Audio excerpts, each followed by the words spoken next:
반갑습니다. 아파트 가격 정파가시 시작하겠습니다. 코스피가 오징어 게임 경고 이런 걸 받으면서 결국 은행 예금이 난리가 났는데요. 자, 무슨 얘기인지 조금 살펴드리면, 자, 코스피 요 좀 데이터를 보면서 말씀을 드려야 되겠네요.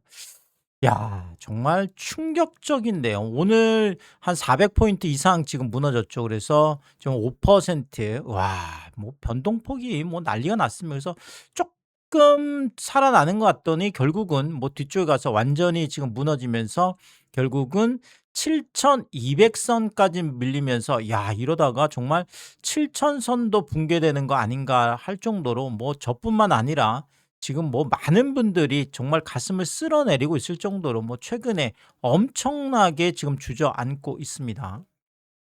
자, 뭐 지금 보시면 이게 변동폭이라는 게, 와, 뭐 지금 3,000 포인트가 지금 딱 1년 전이거든요. 1년 전에 3,000 포인트에서 시작해서 뭐 정말 뭐 미친 듯이 사실 올라갔죠. 뭐 계속 막 상승해서 거의 뭐 7,000 뚫고 8,000 뚫고 결국은 9,385, 지금 최고가 9,385로 나타났는데 거의 9,400 선까지 가더니 지금 뭐 무섭게 지금 요 한 얼마 요 며칠 사이에 거의 뭐 7,000 까지 이렇게 밀리니까, 와, 이게 뭐 며칠 사이에 한 2,000 포인트가 빠진 거니까요. 그래서 이게 지금 올라갈 때도 참 가파르게 올라갔는데 떨어질 때 지금 낙폭이 너무 지금 크게 나타나고 있어서, 소위 말하는 이제 이거 변동성이라고 하죠. 이렇게 변동성이 크면 그만큼 뭐 공포 지수도 많이 올라가게 되고, 또 이렇게 뭐 정말 폭락할 때는 어떻게 보면 뭐 대다수 국민들이 우울해지는, 그렇죠. 지금 또 주식 시장에 많은 분들이 지금 들어와 있기 때문에 뭐 저를 포함해서 많은 분들이, 야, 정말 뭐 매일매일 좀 충격적인 시간들을 사실 보내고 있습니다. 특히나 지금 삼성전자 같은 경우에는, 와, 이거 뭐 영업이익이 2 분기 영업이익이 89조 4천억 이었잖아요. 그래서 성과급 충당금 17조, 자, 이것까지 합하면 106조, 뭐 어마어마한 역대 최대 규모를 터뜨렸고, 특히나 지금 엔비디아가 뭐 최고가 지금까지 82조였고 애플이 78조, 이제 분기 뭐 사상 최대 이제 영업이익이 이런 거죠. 그래서 엔비디아가 82조, 애플이 78조, 알파벳이 60조, 마이크로소프트도 68조. 뭐 우리가 알고 있는 이 엄청난 빅테크 기업들을, 알파벳이 이제 구글이죠. 그래서 뭐 지금, 야, 89조면 그냥 뭐 성과급 뭐 충당금 이런 거 뭐 빼고 그냥 실제 영업이익만 따져봐도 89조면 뭐 이 모든 걸 다 넘어설 정도로 뭐 세계 뭐 최고 기록이다. 뭐 우리나라 안에서 아니라 세계 최고 기록이다. 자, 세계 최고 기록을 쓰고도, 야, 정말 뭐 지금 어제였죠. 어제 7월 7일, 어제 이제 최고 기록이 나와서 좀 기대감도 좀 갖고 있었는데 뭐 여지없이 무너졌습니다. 그래서 결국 30만 전자가 무너졌죠. 30만 전자가 무너져서 29만 6천 원까지 밀려서 정말 엄청난 충격을 줬고, 자, 그리고 오늘 좀 회복이 되냐 했더니 지금 뭐 살짝 한번, 그렇죠, 뭐 장중에 살짝 한번 회복했다가 지금 종가는 27만 7,500 원까지 밀려 있습니다. 무려 6.25%가, 야, 정말 많은 충격을 주고 있습니다. 자, 특히나 지금 외국인들도 뭐 보시면 계속 뭐 이제 빨간 게 지금 딱 3개밖에 없죠. 최근 20거래일 동안, 20일 동안 거의 뭐 계속 뭐 이후로는 뭐 계속 팔자. 지금 어제까지, 어제 최고 실적이 나온 날 거의 한 600만 줄 팔았습니다. 뭐 최근 들어서서 요 1,100만 주 빼고는 거의 가장 많이 판 것 같은데, 최근 들어서 뭐 지금 600만 주 이상 어제 팔면서 결국은 외국인 보유율이 46.58까지, 자, 50%가 무너지고 나서 지금 급격하게 계속 지금 빠지고 있죠. 계속 빠지고 있습니다. 그래서 46.58인데 이게 지금 어느 정도 수준이냐면 2009년 금융위기 때 7월 23일이었습니다. 이때가 46.67이었는데 이거 이후에 17년 만에 가장 낮은 수준이어서 지금 외국인들이 어쨌든 50% 무너지고 계속 지금 보유율을 낮추고 있는, 그만큼 계속 팔고 있다는 얘기가 되겠죠, 역설적으로. 자, 결국 삼성전자도 지금 많이 얘기되는 것들은 결국은 변동성에 관한 얘기죠. 보시는 것처럼 뭐 지금 이게 1년 전에 한 6만, 그러니까 6만 전자였던 게 뭐 10만, 15만, 20만, 25만, 30만, 35만, 38만까지 갔었죠. 38만을 터치했습니다. 그래서 38만을 터치하고 결국은 이렇게 쫙 한 방에 또 지금 뭐 며칠 사이에 한 방에 지금 38만에서 27만 전자까지 지금 내려서다 보니까 지금 뭐 사실 삼성전자는 어떻게 보면 국민 주식이라고 할 수 있을 정도로 뭐 많은 분들이 갖고 있는 주식이다 보니까 굉장히 우울합니다. 그렇죠? 굉장히 우울합니다. 이렇게까지, 아니 실적을 이렇게 내고도, 물론 뭐 셀론이다라고 해서 이런 일이 뭐 실적 발표하고 나서 뭐 이렇게 주저앉는 경우가 있긴 있지만, 그럼에도 불구하고 이게 실적이 주저앉을 정도의 실적인가라는 생각 하나 하고, 또 하나는 이제 상당히 또 조정이 됐었잖아요. 그렇죠? 조정이 꽤 많이 된 상태였는데 결국은 반등을 못하고 계속 이렇게 내려서는 것에 대해서 좀 다들 좀 의아한 이런 지금 뭐 상황인 것 같아요, 제가 봐도. 자, 그리고 SK하이닉스 같은 경우에도 지금 오늘, 어제였죠. 어제 이제 한 220만 원대까지 주저앉았으면서, SK하이닉스 같은 경우에도 뭐 이제 삼성전자하고 이럴 때는 이제 같이 커플링 돼서 가기 때문에, 그럼 당연히 SK하이닉스도 뭐 당연히 실적이 좋겠지라는 기대감 하나. 더더구나 지금 7월 10일이죠. 7월 10일 날 지금 뉴욕 지금 뭐 증시에 지금 상장하는 뭐 이런 지금 이런 것까지도 있는데, 이렇게까지 주저앉나? SK하이닉스도 뭐 최근에 투자한 분들이 워낙 또 많다 보니까 이것도 상당히 지금 충격을 주고 있죠. 그래서 220만 원까지 어제 삼전에 대한 기대감도 있었는데 또 많이 밀렸고요. 오늘 약간 좀 그래도 좀 움직였죠. 좀 움직였었는데 결국은 끝에 가서 뒷심이 없었죠. 그래서 지금 뭐 그만큼 공포감이 크다는 거로 보여집니다. 전체적으로 뭐 또 전쟁 이슈까지 또 오늘 또 터졌었고, 뭐 이런저런 것들 때문에 결국은 SK하이닉스도 결국 뭐 뉴욕 증시 상장 뭐 이런 호재 뭐 이런 것들도 전혀 지금 안 먹히고 있는 상황입니다. 그래서 오늘 200딱 207만 6천, 굉장히 위험했죠. 그래서 200만 원대가 붕괴된다라는 것은 또 굉장한 또 충격을 더 줄 수 있는데, 겨우 지금 겨우겨우 한 200만 원대 정도 그냥 뭐 이렇게 막 이렇게 방어를 하는, 그래서 여기도 5.68, 거의 6% 가깝게 주저앉아서, 야, 이게 도대체 무슨 일인가 싶죠. 자, 그리고 SK하이닉스도 마찬가지예요. 뭐 최근에 들어서서는 거의 산 적이 없죠. 요때 좀 사다가 뭐 최근에 지금 한 13일인가요? 13일 뭐 요 동안 이제 계속 뭐 팔자 해서 지금 어제 기준했을 때 딱 50.06이거든요. 그래서 SK하이닉스도 이렇게 되면 뭐 50% 무조건 지금 이런 분위기라면 무너질 것 같아요. 지금 뭐 전체 또 리밸런싱 지금 규모가 한 뭐 100조, 뭐 많게는 150조까지 지금 얘기를 하고 있기 때문에, 뭐 물론 이제 주가가 좀 내려갔기 때문에 이게 좀 뭐 줄어들 수도 있겠지만, 뭐 어쨌든 간에 아직까지는 뭐 외국인들이 뚜렷하게 막 들어오지 않는 뭐 이런 이상은 자칫 잘못하면 50% 이것이 붕괴될 수도 있는, 지금 딱 50.06, 거의 뭐 턱걸이거든요.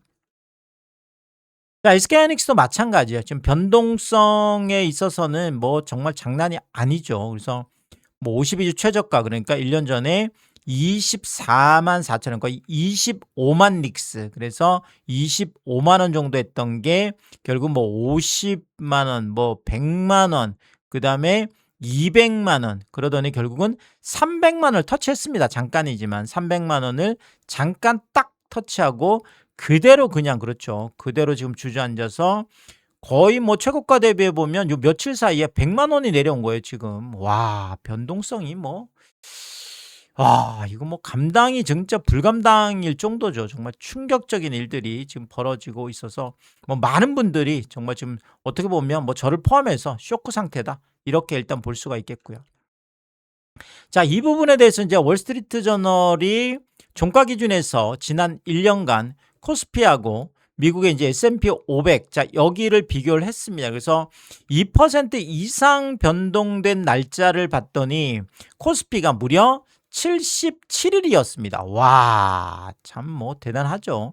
자, 그 다음에 S&P 500은 겨우 지금 딱 2% 이상 움직인 것도 5일밖에 안 됐어요. 그만큼 변동성이 이만큼은 크지 않다라는 거죠. 물론 사이즈가 다르긴 하죠. 코스피하고 S&P 500하고 딱 구분해서 얘기하긴 그랬지만 그럼에도 불구하고 이렇게 변동성이 차이가 크게 난다는 거죠. 그만큼 변동성이 크다는 얘기고 3% 이상 변동 날짜도 보면 지금 코스피가 44일인데 S&P 500은 3% 이상 변동한 날짜가 없습니다. 빵이에요, 빵. 그래서 뭐 이제 그만큼 좀 뭐 안정적이고 코스피는 그만큼 변동성이 큰 좀 불안정하다. 뭐 이런 지금 비교를 하고 있는 거죠. 그래서 5% 이상 변동한 날도 지금 뭐 23일이나 되면 최근에 5% 이상 움직인 날이 꽤 있죠. 그래서 5% 이상 변동폭이 갑자기 많이 커졌죠. 근데 결국은 뭐 여기는 빵이고 뭐 당연히 빵이겠죠. 그래서 코스피가 그만큼 지금 변동성이 크다라는 건데 월스트리트 저널이 그러면서 세계에서 가장 뜨거운 시장이다. 가장 뜨거운 시장이다. 자, 그런데 이 뜨거운 시장인 것까진 좋은데 오징어 게임이 될 위험이 있다. 이 오징어 게임이라는 게 뭐 영화 보신 분들 알겠지만 계속 탈락자를 만들어내는 거잖아요. 그리고 마지막에 모인 상금을 한 명이 지금 가져가는 이런 게임인데 결국 한국 주식이 이렇게 될 위험이 있다라는 거죠. 그래서 뭐 계속 뭐 무슨 코스피가 9천이다, 만이다, 뭐 그다음에 뭐 300만 닉스다. 뭐 그다음에 지금 그 가이던스 나온 것들은 뭐 50만 전자에 뭐 400만 닉스 넘죠. 지금 다들 뭐 50만 전자, 400만 닉스. 뭐 이렇게 뭐 엄청나게 주가가 올라가고 이렇지만 나중에 가면 남는 사람이 없다라는 거죠. 이런 뜨거운 시장을 받아줄 사람이 없다. 그래서 월스트리트 저널이 뭐 나중에 이거 누가 사줄 거냐? 한국 주식 이렇게 뭐 올라간 것들 누가 사줄 거냐? 다 떠나고 사줄 사람이 없다. 뭐 이런 식으로 일단은 얘기를 했으면서 오징어 게임이 될 위험이 있다. 자, 물론 이제 뭐 이 변동성에 대해서 경고장을 일단 뭐 날린 거다. 일단 이렇게 보면 될 것 같고요. 자, 그러면서 한국 주가의 변동성이 커진 이유를 월스트리트 저널도 지금 꼽은 이유가 뭐 똑같습니다. 지금 뭐 우리나라에서도 지금 똑같이 뭐 다들 알고 있는 이 얘기죠. 삼성전자하고 SK하이닉스 단일 종목 레버리지 ETF. 자, 이거 나왔을 때 금융감독원장이 이거 뭐 무슨 내가 들어 누워서라도 이거 말렸어야 됐는데 못 말렸다. 이렇게 이야기를 할 정도로 금융감독원장도 이 부분에 대해서 공개적으로 비판을 할 정도로 이 레버리지라는 게 이제 그만큼 변동성을 키울 수 있다라는 거죠. 왜냐하면 상승장에서는 더 사야 되고 하락장에서는 더 팔아야 되다 보니까 올라갈 때도 상당히 많이 올라가지만 하락장에서는 엄청나게 낙폭이 크다 보니까 뭐 상승장이야 다들 불만이 없죠. 근데 이제 하락장은 뭐 어마어마한 충격이 있으니까요.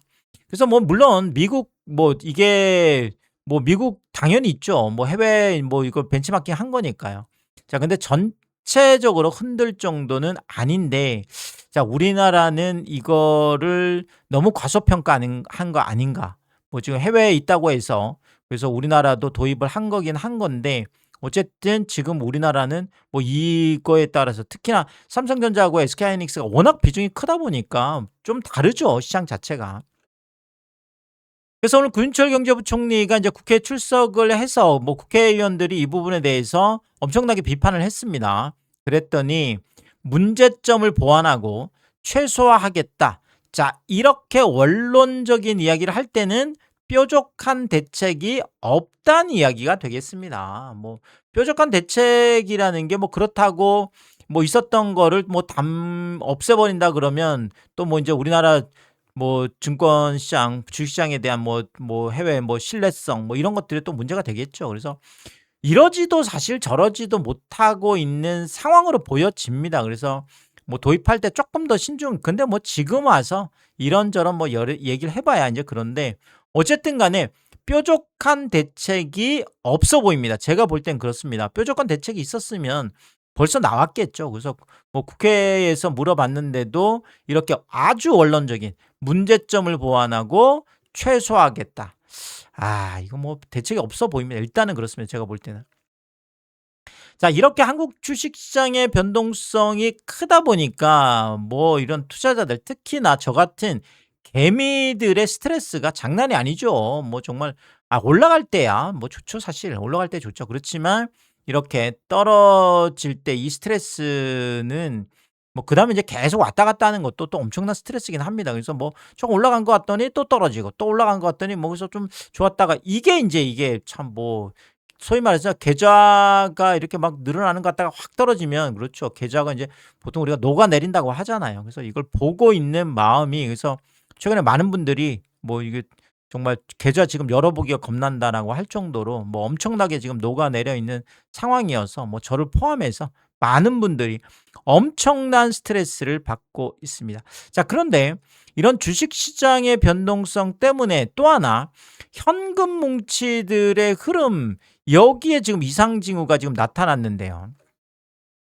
자, 주식으로 갔던 현금 뭉치가 다시 은행으로 영무부하고 있다. 자, 오늘 이런 이야기들이 많이 쏟아졌는데 자, 3월하고 4월에 10조 정도 어마어마한 현금 뭉치가 은행 정기예금에서 탈출을 했습니다. 그래서 대부분 주식시장으로 갔을 거다 이렇게 추정이 되는 거죠. 뭐 저도 이 부분은 계속 살펴드렸던 부분인데 놀랍게도 지금 5월하고 6월에 무려 12조나 되는 이 엄청난 현금 뭉치가 다시 은행에 정기예금으로 컴백했다라는 거죠. 와, 이게 정기예금이면 어쨌든 1년은 묶어 놓겠다라는 건데 자, 결국 뭐 스트레스 너무 많이 받던 분들이 역시 한국 주식시장 너무 스트레스 받아. 이렇게 얘기하면서 다시 나하고는 안 맞아 이러면서 그렇죠. 갈 수 있죠. 그래서 정기예금으로 컴백했다. 이런 얘기가 지금 많이 나오고 있고요. 자, 또 하나가 이제 기준금리 인상 예고에 따른 은행채 금리 인상. 자, 이것 때문에 예금금리가 이제 올라간 것도 이유가 되죠. 특히나 또 은행에서도 워낙 지금 주식적으로 많이 가다 보니까 결국은 금리를 올리는 방법을 통해서 주식시장으로 덜 빠져나가게 하려고 하는 뭐 이런 노력들도 일정 부분 있다 이렇게 보여지는데요. 아시겠지만 지금 한국은행 지금 기준금리 인상 거의 확정적이죠. 지금 이게 한국은행의 지금 통화정책 방향회 금통위가 7월 16일 이제 다음 주 목요일이니까 다 됐네요. 이제 한 일주일 정도 남았는데 기준금리 인상은 확정입니다. 거의 확정이에요. 그래서 점도표상에도 이미 이렇게 나타났고 그다음에 지금 뭐 많은 뭐 환율 뭐 부분을 봐도 그렇고 모든 것들이 기준금리를 인상할 수밖에 없는. 물론 이제 기준금리를 뭐 베이비 스텝 0.25% 올릴 거냐 아니면 한 방에 0.5%를 갈 거냐 이 부분은 이제 뭐 상황에 따라 달라지겠지만 어쨌든 지금은 0.25 정도는 무조건 올리는 걸로 그래서 2.75에서 지금 뭐 2.5에서 2.75로 그렇죠. 2.75로 올리는 걸로 어느 정도 이제 확정적이고 올해 안에는 뭐 3% 그리고 나중에는 3.5%까지는 갈 거다. 뭐 많이 높게 보는 분들은 지금 4%까지 이야기를 하고 있습니다. 그래서 한국은행 기준금리 인상이 확정적으로 지금 되어 있죠. 자, 이러다 보니까 이제 은행채 지금 1년물 AAA 기준했을 때 금리가 4월 초만 하더라도 한 3.182, 3% 초반이었습니다. 근데 지금 6월 말 기준했을 때 3.724까지 와, 뭐 상당히 높죠. 이러다 보니까 지금 정기예금들이 엄청나게 좀 올리고 있습니다. 그래서 1금융권에서 1년 만기 정기예금 금리를 보면 광주은행이 가장 높습니다. 3.82%, 거의 4% 가깝게 주고요. SC제일은행이 3.75%, K뱅크가 3.61%.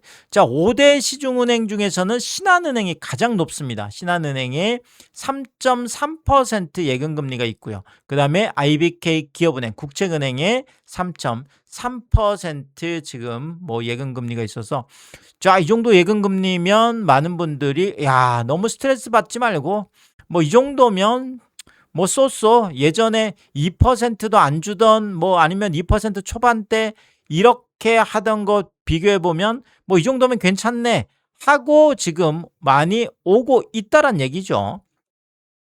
그리고 이금융권의 1년 만기 정기예금을 보면 예가금저축은행이 4.6%나 되고요. 우리저축은행이 4.51%나 됩니다. 아시겠지만 저축은행들도 한 2%대였어요. 예금 금리가 2%대였고 뭐 이제 높아도 3% 되거나 아니면 초반이었는데 이제는 확 올랐죠. 그래서 거의 뭐 한 더블 가까이 올라서 지금 4.6%, 4.51%.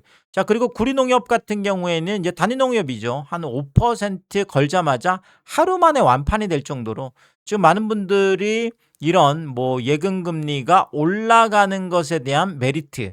자, 이것 때문에도 지금 현금 뭉치들이 다시 은행 쪽으로 오고 있다. 이런 얘기들이 나오고 있습니다.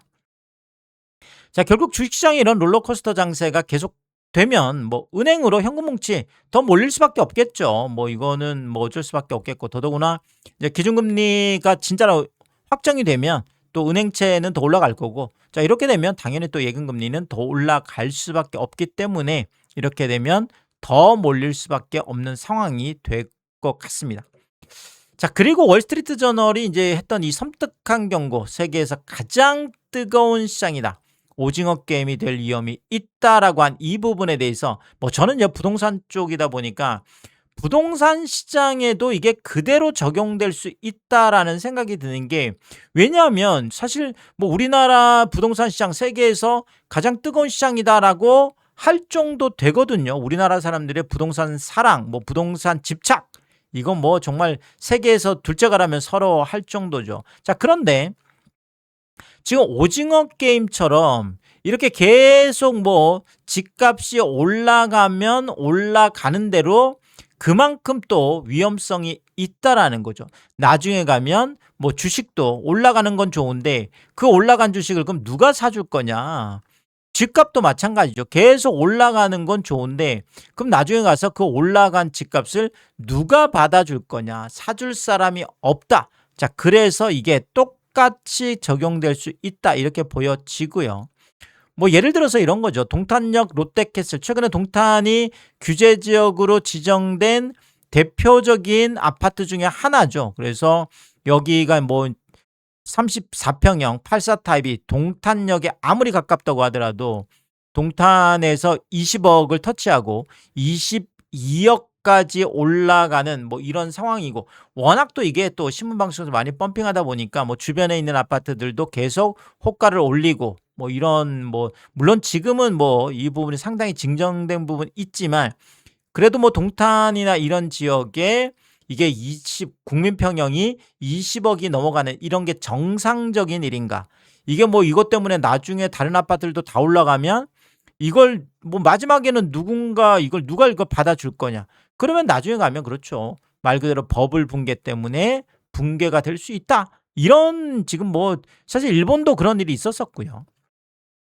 그리고 과천 센트럴파크 프루지오 서밋. 자, 여기도 마찬가지. 과천, 물론 준강남권이라고는 하지만 그래도 34평 84타입이 이렇게 최고가가 24억 7천, 물론 뭐 22억 23억 뭐 24억도 지금 있지만 뭐 이 정도 금액되는 것들이 과연 정상적인가, 이 부분에 대한 고민들이 있는 거죠. 정부도 뭐 여기에 대한 고민이 있을 걸로 보여집니다.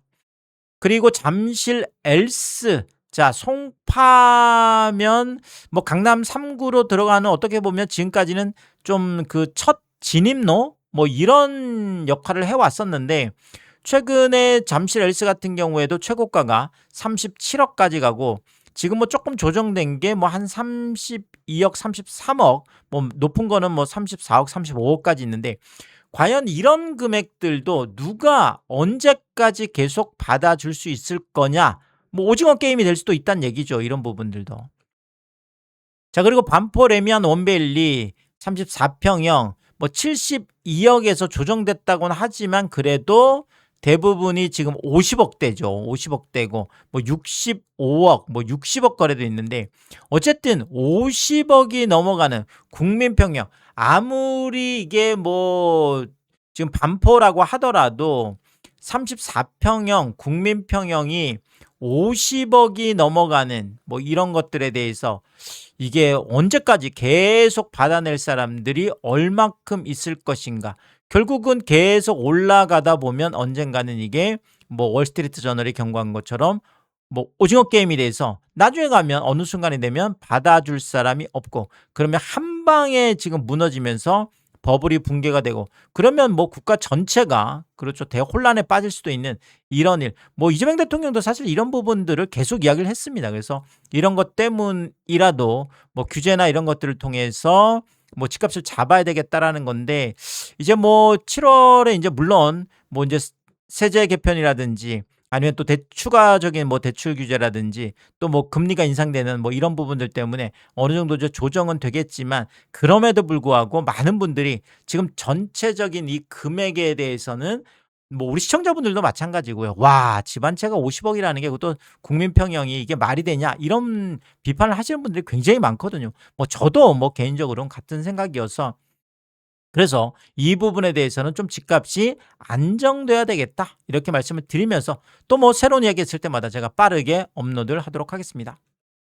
오늘도 유튜브 쇼핑까지 시청해 주신 여러분들이 저의 찐 시청자분들이다. 찐 구독자분들이다. 항상 크게 감사의 말씀을 드리겠습니다. 여러분들 쿠팡에서 구매를 하실 일이 있을 때 아래쪽 하단에 띄워드리고 있는 삼양라면 링크를 통해서 구매를 해주시면 제가 영상을 만드는 데 큰 도움이 되고 있다 이렇게 말씀을 드리겠고 정말 짧지 않은 영상입니다. 늘 끝까지 시청해 주시고 유튜브 쇼핑까지 오신 게 그런 거죠. 저는 삼양라면이 좋아서 삼양라면이 맛있어서 삼양라면만 올려드리고 있는데 삼양라면 많이 구매를 해 주셔도 감사합니다. 근데 많은 분들이 작은 것 하나 구매하실 때도 또 가끔 고가 제품 구매하실 때도 일부러 또 저에게 도움이 되라고 귀찮고 성가신 일임에도 불구하고 꼭 이 삼양라면 링크를 통해서 구매를 해 주셔서 제가 매일 이런 거 확인할 때마다 참 마음 써 주시는 것이 늘 감사하다. 몸둘 바를 모르게 다시 한번 크게 감사의 말씀을 드리겠습니다. 하가시 멤버십 킹스프도 개설해 두고 있습니다. 구독 옆에 가입 버튼 누르시면 월 9,990원으로 책정되어 있고요. 킹스피 분들에게는 왕관 모양으로 표시를 해드리고 있습니다. 오늘도 킹스피 여러분을 소개해드리겠습니다. 김화정님, 윤복자님, 피피첼 사모님, 유홍준님, 미셸님, 전영돈님 항상 감사의 말씀을 드리겠고 또 많은 분들이 킹스피를 통해서 응원해 주시면 고맙겠습니다. 오늘의 이야기가 도움이 되었다면 구독과 좋아요 부탁드리겠습니다. 고맙습니다.